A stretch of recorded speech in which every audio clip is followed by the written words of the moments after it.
Is there such a thing as a good parrot for a busy person? And either what parrot is that, or how do you get around that if you are a busy person?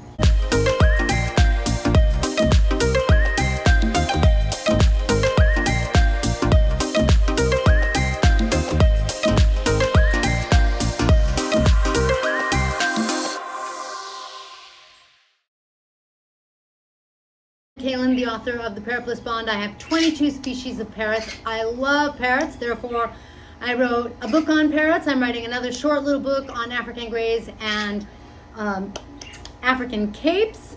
One's available on Amazon, one will be. If you are used to hanging out with me, thank you for hanging out. You probably already set your preferences on YouTube and subscribed. And you therefore may already know some of my parrots, like this one. This is Macy. She is a female Cape parrot, which you can see by the orange chapeau, as I call it, her little hat. And she is trying to feed me because she thinks I'm the bomb. I think she's the bomb, but I don't think that we are mates the way she does. And that's why she's doing that. So let's get to it though. If you are a busy person, is there a good parrot for you? One problem with parrots is that even though there are 350 to 400 different species of parrots, depending on how they're categorized, parrots are not 100%, but generally speaking, and most of them, extremely social. So social that, some will live in flocks of like 20, no big deal, right? 20 parrots.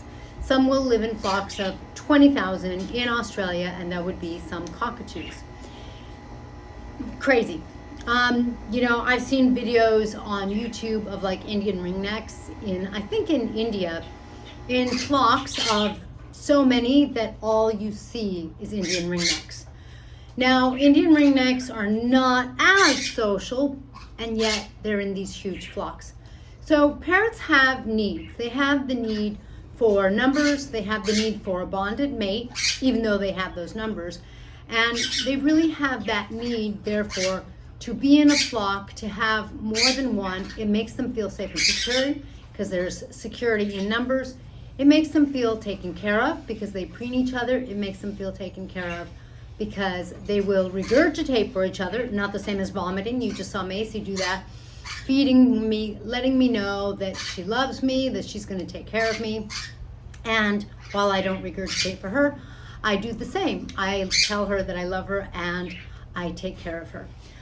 So taking care of a parrot or a person, actually, or a dog, because I'm going to use a dog as an example, actually takes more than like just cooking a meal or bringing home the bacon, as they say. When you really care for someone, you take care of more than just their physical needs. And so parrots, like dogs, really require more than just being fed. They require some love, some companionship. They require quality time being spent with them. They require engagement. Sure, Macy doesn't look like it right now. She's disappeared. She's like showing you that she doesn't need anything, but it's not true.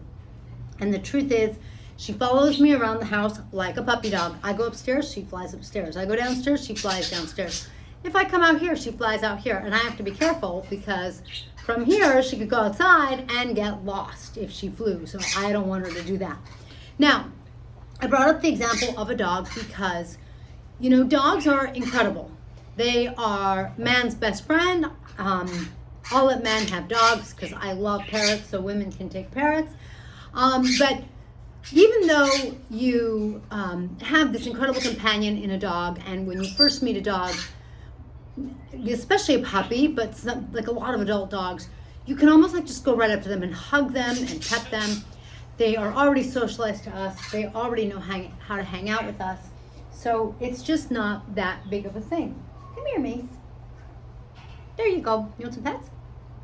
However, the more time you spend with your dog, the more time you train your dog, you do things that are significant to you and your dog, you do things that are meaningful and engaging, the more you are going to have a bond with your dog. Even though when you call your dog, I'm going to see if I can get my African grey to whistle with me. Of course, I'm not a good whistler.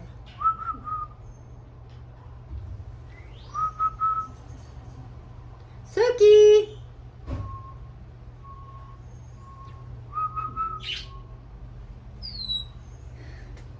Gotta squeak, but not the dog whistle. Suki! Of course, I think my African Grey is like, hello, the dog isn't here. Why are you calling it? All right. Even though you have a dog, you whistle for the dog and the dog comes, it doesn't mean that you can't bond a lot more. People who spend a lot of time with their dog create a much deeper bond, a much deeper connection, and a more significant relationship. The same is certainly true of parrots, except if you don't spend some time with your parrots, you don't have even that initial bond. When you first meet a parrot, you can't run up to them and hug them. They don't relate that way. They're also smaller, so it's harder to do, but when you don't know a parrot and you go right up to them, the first thing that's going to happen is they're going to bite you. They have this stranger danger built in them where if you're a stranger, you better stay back. Strangers, if you know anyone with parrots, they will tell you that when strangers come to the house, the parrots sound the alarm. The stranger danger alarm goes, letting all the other birds know that they should be on their guard because there's someone that is unknown. There's an unfamiliar face in the house. So parrots are not the same as a cat or dog. They don't relate to us quite the same way, and they do need more. That means if you're a busy person, you have to recognize that. I think number one, you should really get 2 parrots.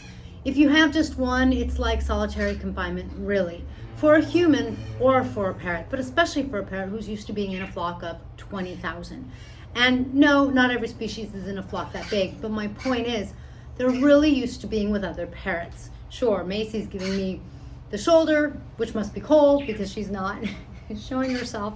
But anyway, let me see if I can squeeze over and get her.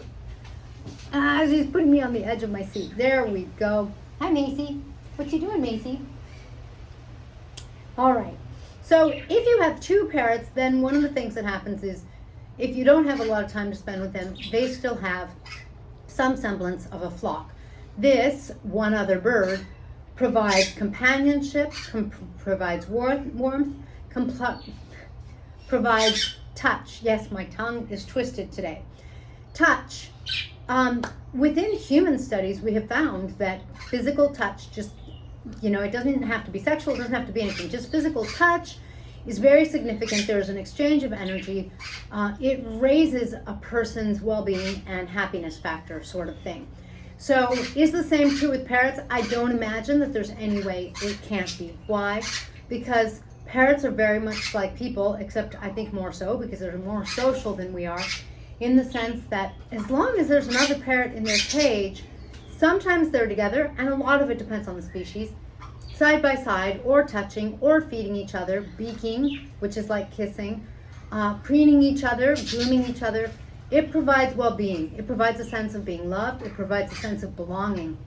These are emotional needs that we as humans have and our parrots really have as well. There are some species of parrots, like an Indian ringneck, that are not as social. They are not as touch-oriented. An eclectus is another example. You shouldn't get an eclectus or an Indian ringneck thinking that you want to be able to hug on them and cuddle with them and have them like always on you.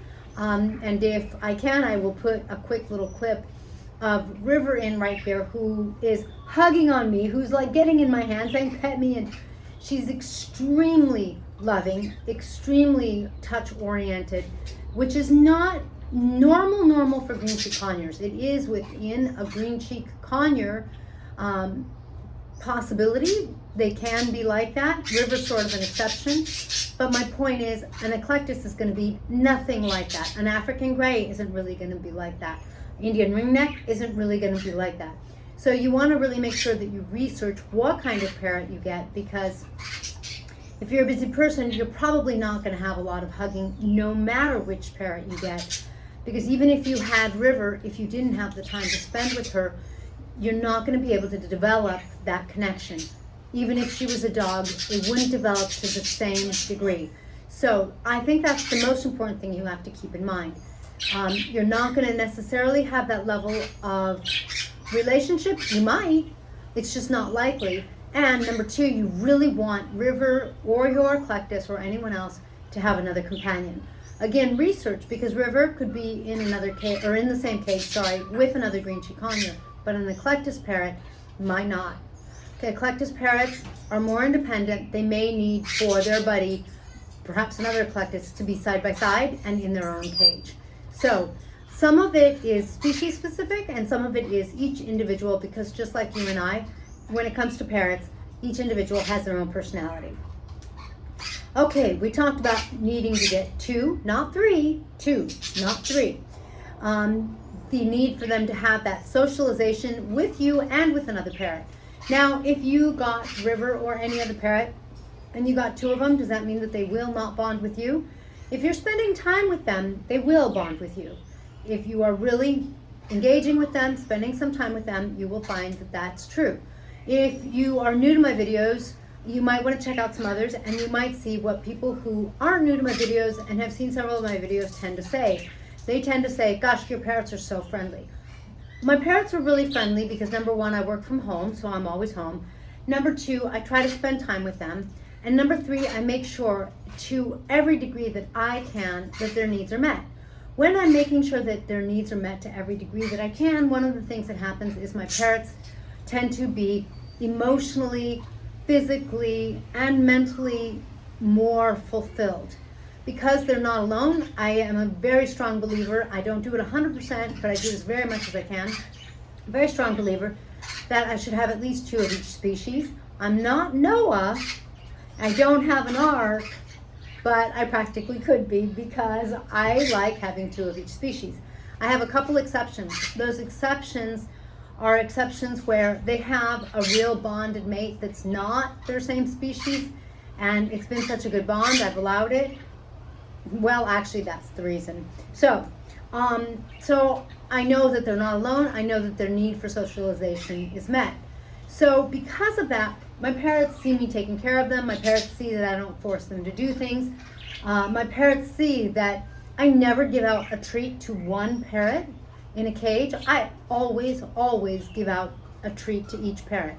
Interesting thing, side note, there's a study done with parrots, and they found that if you had two parrots together and you only gave one a treat, the other parrot wasn't necessarily jealous.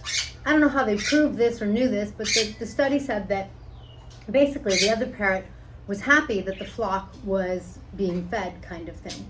So parrots don't necessarily experience jealousy the same way we do. I think some parrots do experience jealousy, especially when it comes to their mate getting attention from another bird. They don't like that. They can be in the flock, but the flock treats a couple differently than the flock treats itself. In other words, there's mated behavior and there's flock behavior. So if, for example, River, our green cheek who is given to us, if she sees me with another bird, she's not happy and she's not nice to the other bird. Why? Because she thinks that I'm her mate or my daughter's her mate or whatever. So even though parrots are okay with the flock getting a treat, they don't necessarily get jealous. It doesn't matter. For me, it's super important. I always give a treat to both of them. If for whatever reason one of them drops it or I dropped it or something, I'll go and get another one, but that's the exception. Otherwise, I always give them out. Not exactly simultaneously, but almost, practically. Why? Because I really want for my parrots to see and experience and feel that they have everything they need. They are all treated with love. They are all taken care of. They are all given the appropriate diet. They are all given a friend, and they're all given my love, time, and attention as much as I can. So that's what makes my parrots friendly, as far as I believe. So if you have two, it's, you know, you're going to have some problems with the bonding, but it's going to be better than if you only had one. If you only had one, they can be very desperate for your time and attention. They can become needy. They can become isolated and actually go to the other extreme, and the other extreme would be biting you and wanting to just be alone because they become defensive. It's a psychological state where it's kind of like they get used to being alone and their needs have gotten twisted, and in this twisted place they think that they need to be alone. It's almost like being afraid to spend time with you because then you don't spend time with them. Don't forget, in the wild, a parrot would be with their mate pretty much 24/7, 365 days a year. So you might spend 10 minutes, you might spend 2 hours with your parrot, but then if you don't get to spend the next 3 days with them, you don't sleep with them, and then you're gone during the day, they are experiencing something that is painful, just like you would be if someone came to your house and spent time with you and you had so much fun for 2 hours and then they left for 3 days and you got to see no one, do nothing. You had food, you had shelter, you were safe, maybe you have a toy, but we require interaction, and so do parrots. It is a fundamental part of well-being, and therefore if you have two, they may not bond with you as well if you don't get to spend time with them, but they're going to be more social and in more of a social state of mind than if there's only one. So I implore you, if you're a busy person, definitely get two. When you do spend time with your parrot, especially if you're a busy person, make sure it's quality time. In other words, I'm spending time with Macy right now. Yes, this counts. Not necessarily as quality time. It counts as time where she and I are together. She's not looking for me. She knows where I am. She sees me. She hears me. She's fine. But quality time is going to be either my giving her a treat. I'm not really super big on training, so it's not necessarily going to be training, but it's going to be petting. It's going to be talking with her. It's going to be things like that that acknowledge her, that focus on her, that really bring her into my awareness and let myself really be present in her awareness. So if you don't have a lot of time, make sure that the time you do spend with your parrot is super duper quality time. The other thing that I think would be great if you don't have a lot of time is to have an aviary, if that's a possibility. Now, an aviary is not as easy as setting up a cage, because if that aviary is outdoor, there are things that you need to keep in mind when you are setting up an outdoor cage. There's predators, there's more germs, things like that, that I'm not going to get into in this video, but if you don't have a lot of time, one of my dreams is to have more land and have an outdoor budgie aviary. I think an aviary full of budgies, like all these colors flying around, they'd be all happy because they'd be together, they'd be in the fresh air, in the sunshine, in the rain. You know, I think that that would be like so cool for the budgies, and my daughter and I are like, wouldn't that be the prettiest and like the coolest? And so an aviary may let you enjoy the birds, but may really give them the real space to like fly around and really kind of have a bird's life. Not necessarily a pet's life, more of a bird's life, but if you don't have a lot of time, that could be perfect. You could go, admire them, have fun, hand out treats when you have fun, and then not worry about them when you have to work, that kind of thing. So I really hope that no matter what, it works out well for you and your parrot, because a blissful bond is not possible when a parrot's needs aren't being met, when they're sad, when they're lonely, when their well-being is lower. So make sure you do everything you can to raise your parrot's well-being, because when you raise your parrot's well-being, they're happier, and it's easier for you to create that blissful bond that I think is priceless. Thank you for joining me in this video. If your parrot is stressed out for any reason, make sure you get Tink's must-have parrot relief on parrotbliss.com. And pretty soon, I'll be showing you my new Parrot Bliss cutting board. And it's just got a pretty design that my daughter made so that you can cut your parrot's veggies on there so that your parrots can be nice and healthy for that blissful bond. Thanks, and I'll see you next time.